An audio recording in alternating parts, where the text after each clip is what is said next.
Hi, this is Eric Martin, Board Game Geek. I'm here with David from Mo Ideas, and David's having some video issues. So we have David joining us by audio. Yes, we can do that. Hi, David. guys. Yeah, glad to have you here. I'm David Today, from Mo Ideas. We are halfway across the globe, but I'm happy to join everyone in. That's right. With this schedule, it kind of works out interestingly because, yes, you can join us from Friday morning. We're here Thursday evening, lagging behind you. I hope the day is good so far. Yeah. Yeah. And we wanted to get a look at Mini Express. Now, this game Sure. is similar. It's by designer Mark Garrett's. It's somewhat similar in structure to an older game, Mini Rails, that you released in 2017, and yet it's not the same. So I don't know if you can talk about that. Sure. So this game is called Mini Express, and it's by the same designer, Mark Garrett. So it feels a bit similar because there's only two actions, which is also what happened in Mini Rails. That is, you can only either build tracks or you can buy a share from a company. So at surface, it sounds really similar, but actually inside, it's totally different game. Okay. So when Mark submitted this game to us, we thought it would be a very good selection to make this into a series. So we started developing it probably the middle of last year, mid of 2019. Yeah. Okay. And so we're looking at a map of the United States. What are we trying to do in this game? What's the goal? So the players are wealthy capitalists, and we'll be investing in these four companies you see on the map. So we have a brown company, a gray company, an orange company, and a white company. So Okay. the players, they don't control these companies directly as in a normal game, but we are shareholders. So you can buy some shares and then maybe you can influence this company's decisions. So there's a lot of, sometimes you're cooperating, the players might cooperate to make one company expand faster, but in the end, you're still trying to make money for yourself. Right. Okay. And I mean, that definitely has that Does that spirit make of Mini sense? Rails because, yeah, sometimes you would cooperate with someone else who also has ownership to try to expand, but it looks very different from what I'm looking at right now. So, Yes, it's totally different game. okay. So Uh, so maybe you can lead us through a mm, few turns on here. Maybe you sure, take a sure, turn, sure. Lincoln takes a turn, and then you can just explain what happens and you would know what you're doing and Lincoln will do things somewhat randomly, at least to begin with. We'll see how things Okay. work out. So I see that you have set up for two players, and Mm-hmm. so in the rule book we have a two different two-player games. But I think we'll just teach you how to play the game by the normal rules, which is like for 3 to 5 players. Okay. Okay. So on your turn, you can do one of two things. That is either you can build tracks for a company or you can take shares. Now, at the start of the game, the first thing you can do is you would be laying tracks. So let's say we want to build some tracks for the orange company. Okay. So if we look at the orange company, it starts from Erie, and you can build to any city you like that is within range. So if you look at the top, we have a board with it's called the market board, a company asset board. So Mm-hmm. every company will have their available assets on this board. So it's got some stock tiles and also have 4 available train tokens. So when you Okay. build these train tokens on the map, then it becomes a track for this company. So Okay. you can see that you can build up to 4 spaces or 4 hexes away from its current location. Okay. Now, in this game, when you're building tracks, you have to go on the shortest route. So when you choose a city you want to go, then you have to build using the shortest route.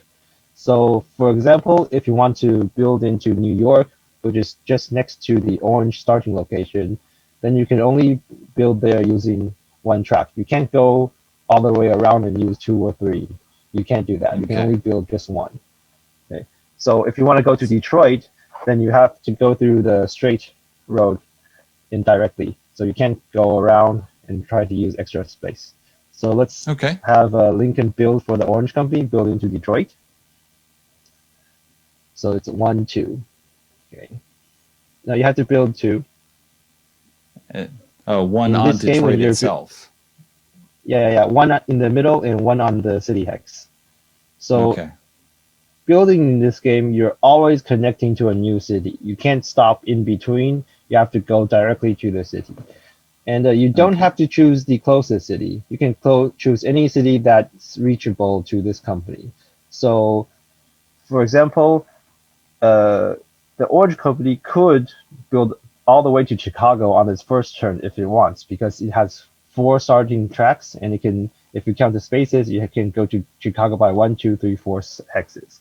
So that's an option too if you want to do that. But when you you'd have to go around Detroit, not through it. You can't go through Detroit. You have to go around, because on your build action you can only connect to 1 city. You can't go through 2 cities. So this is also possible.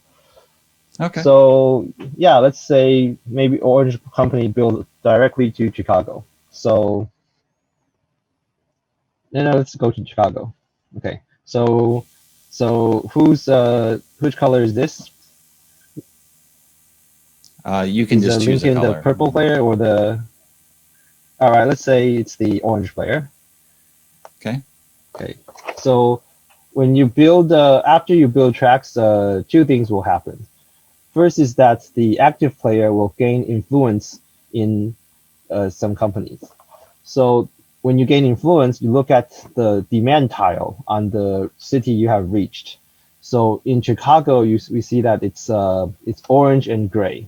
So that means the active player will gain influence in these 2 companies. So if it's the red player, then red gets +1 influence in gray and orange. Now all players will start their influence on 1 in all 4 companies. So you see that 1 space is slightly larger. And our tokens can be stackable too. But if we stack them, then we won't see them from the above angle. So it's kind of spread. Okay. I hope it's okay for you guys. That's right. We make do, you make adjustments. The player increases their influence, then we have to increase the track length for the company, which is on the right side to the board. So here we will advance the company's marker by 1, 2, 3 spaces. So this is the length of this company's tracks, and this is only counting the hexes in between the cities. So if you look at the boards, there's actually a colored border on each hex. So on the city hexes, they actually have a black border, and the starting hexes will have a red border. So it's actually counting the white border hexes. So when we're going to Chicago this round, we have placed 4 hexes. Sorry, we have placed 4 tracks, but we only advanced 3 spaces on the length chart, because there's only 3 hexes in between the 2 cities.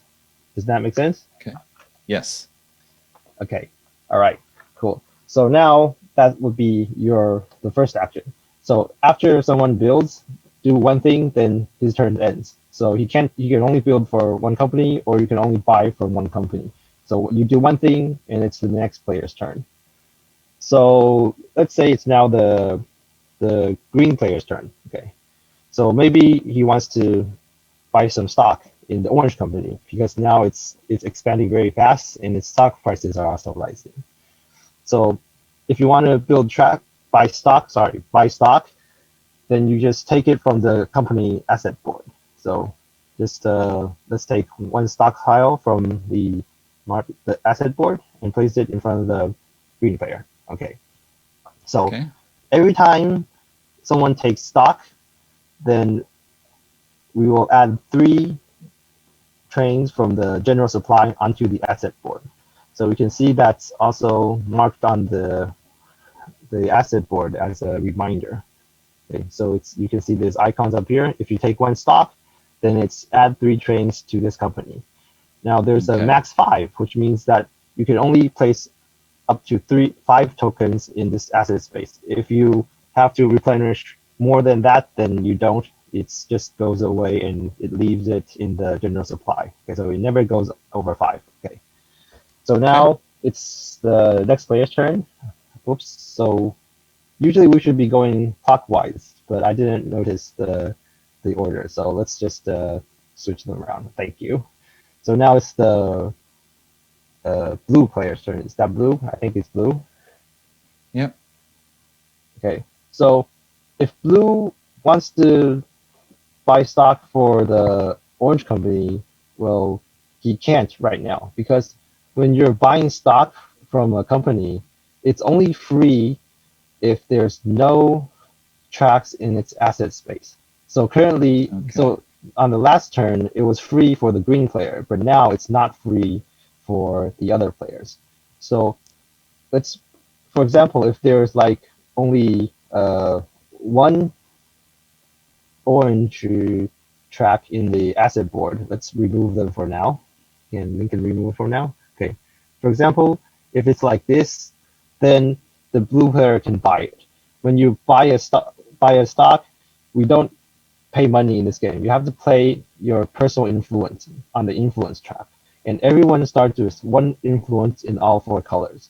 So if it's like this, then you could buy it. So you can move your influence token down from 1 space and take in to buy the stock. So let's pretend that blue can do that. So he gains a stock from the orange company, and then we put 3 more into the asset space. Okay.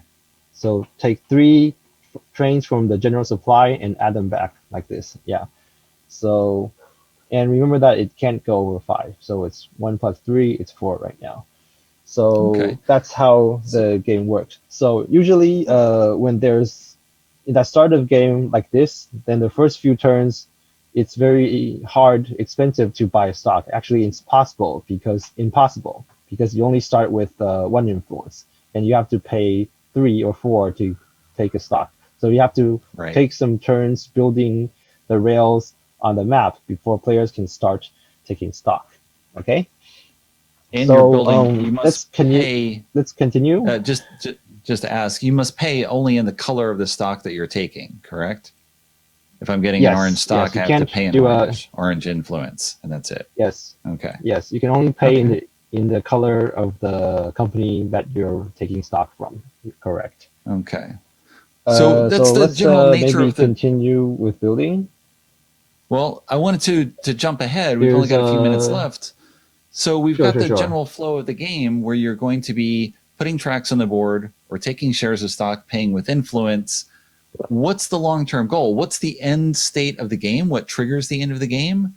And then how do we score at the end point? Sure.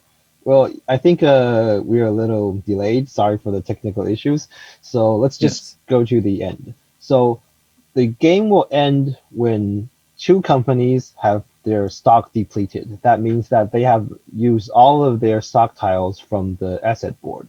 That's usually means that all the stocks were bought by the other players. Okay. So when that happens, then the end game will trigger, and the gameplay will go on to the player that went last in player order. So that means that all players will have equal turns. Okay, make sense? Okay. So in this game, we won't pass the start player marker. We will give you a start player marker that you can use to remember who started the game. So that just means that the play will go on, and when someone triggers the end game, then it will go until the player to the right hand of the start player takes a turn, so that everyone has these equal amount of turns. So, as this is the metal start player token that we have unlocked during the Kickstarter campaign.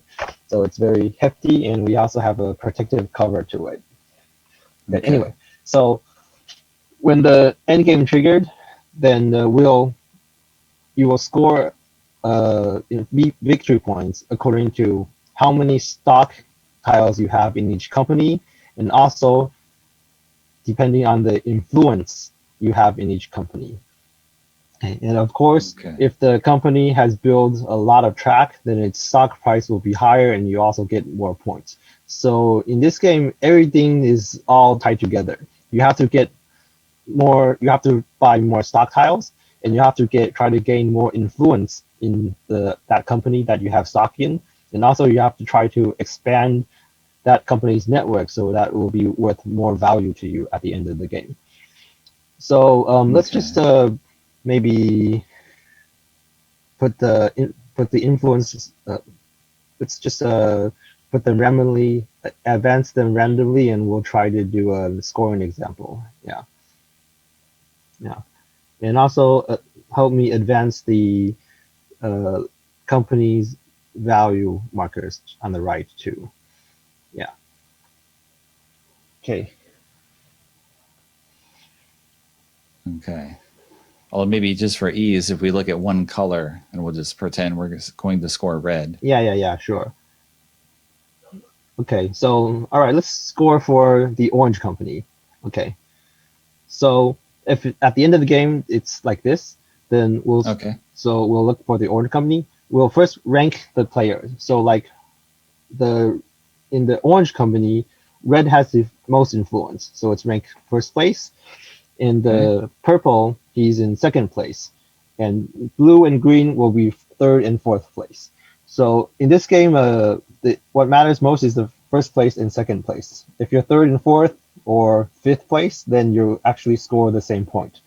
On the right-hand side, we marked how many VP you'll get per share you have. So, for example, currently in the orange company, if you're first place, you'll get 7 points. If you're second place, you get 5 points. Is that 5? Yeah, I think it's 5. 6. And if it's a 6, oh sorry, It's 6. And if you're in other, then you only get 3 points. So in this case, for each share tile the red player has, then each orange share will be worth 7 points to him. And for the pink player, then each share will be worth 6 points to him. Okay. And for blue and green, then each share will only be worth 3 points. Okay. So it takes a few turns to grasp how everything works together, because there's only two things you do. It's buy stocks, or you can either build tracks on the map, but everything actually ties together. So if you buy a stock, then maybe you have to reduce your influence, but you'll add more trains to that company, so you'll have a better chance of expanding. And after you build some tracks, then you're actually decreasing the cost for another player to buy stock in that company.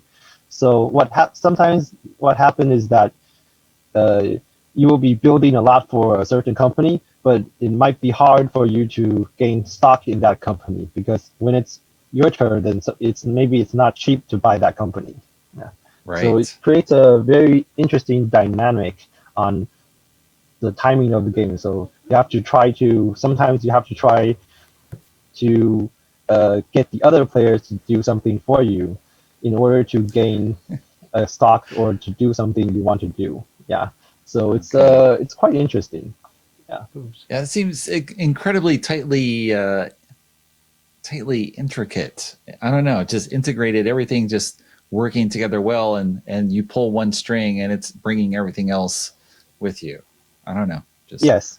So, but it's, even though the strategy is kind of it's combined deeply together. It's kind of tight. It's a tight ball knitted together. But even if you don't think too much about it, you can just have fun, just building tracks across the board. So it's very satisfying to see that the company that you're building goes all across the map. Yeah. So we think that it's the rules itself. It's not that difficult, because you're just building tracks or just buying stocks, and you don't have to think about money or think about dividends. You can just focus on building the map and trying to get some stocks for free, or trying to get them cheaply.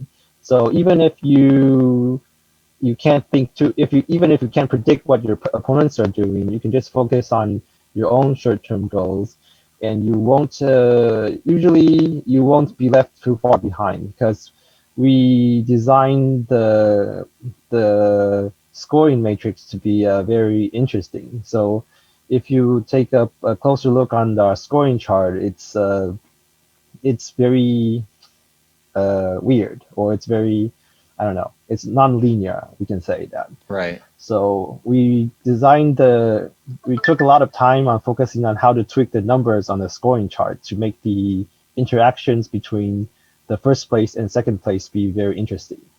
Yeah. So Okay. it works really well in a multiplayer, in like four or five players, because there's a lot of dynamics and lots of cooperation. So maybe two of you are trying to cooperate in one company, but you'll have to go head to head in another company. So it's very Okay. interesting.